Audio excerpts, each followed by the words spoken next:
নমস্কার বন্ধুরা, নতুন একটা ভিডিওতে সবাইকে স্বাগত। আজ শেয়ার করব আম মৌরলার রেসিপি।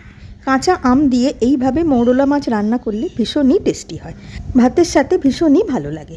এখানে আমি 100 গ্রাম ওজনের মৌরলা মাছ নিয়েছি। মাছগুলোকে বেছে ভালো করে ধুয়ে নুন হলুদ মাখিয়ে মিনিট 15-এর জন্য রেখে দেব।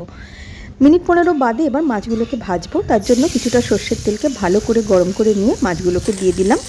মিডিয়াম টু হাই ফ্লেমে উল্টে পাল্টে একটু লালচে রং ধরা পর্যন্ত মাছটাকে ভেজে নিলাম। তেল ছেঁকে একটা প্লেটে তুলে নিলাম। গ্রেভির জন্য এখানে নিয়েছি আমি পোস্ত এবং সর্ষে। 2 চা চামচ পোস্ত নিয়েছি, 2 চা চামচ সর্ষে নিয়েছি। এটাকে মিক্সিতে বেটে নেব। নিয়েছি এখানে একটা ছোট সাইজের আম, তারও আধখানা ব্যবহার করেছি। খোসা ছাড়িয়ে টুকরো টুকরো করে কেটে ভালো করে ধুয়ে মিক্সিতে দিয়ে অল্প জল দিয়ে আমটাকে বেটে নেব। এবারে তরকারিটা শুরু করছি। সর্ষের তেলেতে ফোড়নের জন্য দিলাম কালো জিরে, কাঁচা লঙ্কা আর 3-4 কোয়া মতন রসুনকে ছোটো ছোটো করে কুচিয়ে দিয়ে দিয়েছি। ফোড়নটাকে প্রথমে একটু ভেজে নিলাম সুন্দর একটা গন্ধ বেরোনো পর্যন্ত। তারপর সর্ষে আর পোস্ত যেটা বেটেছিলাম সেটা দিয়ে দিলাম। সঙ্গে দিলাম একটু হলুদ গুঁড়ো। বাটিটাকে ধুয়ে একটু জলও এতে দিয়ে দেবো যাতে না মশলাটা পুড়ে যায়। এবারে একটু সময় এটাকে কষে নেবো যতক্ষণ না সুন্দরভাবে তেলটা ছাড়ছে।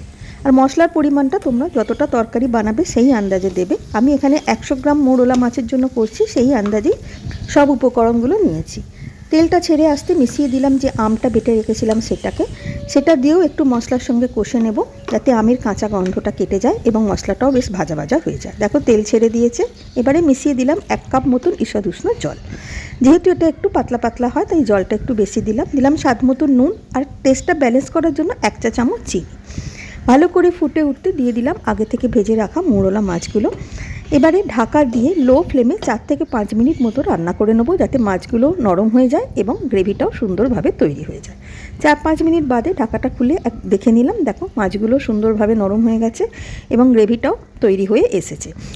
আরও মিনিটখানেক মতন হাই ফ্লেমে এটাকে রান্না করে নিলাম যাতে গ্রেভিটা আরেকটু মাখা মাখা হয়ে যায়। তৈরি হয়ে গেল আমাদের আম মৌরলা। গরম ভাতের সাথে ভীষণই ভালো লাগে। এই আমের সিজনে অতি অবশ্যই একবার বানিয়ে দেখতে পারো। আশা করি তোমাদের ভালো লাগবে। ধন্যবাদ।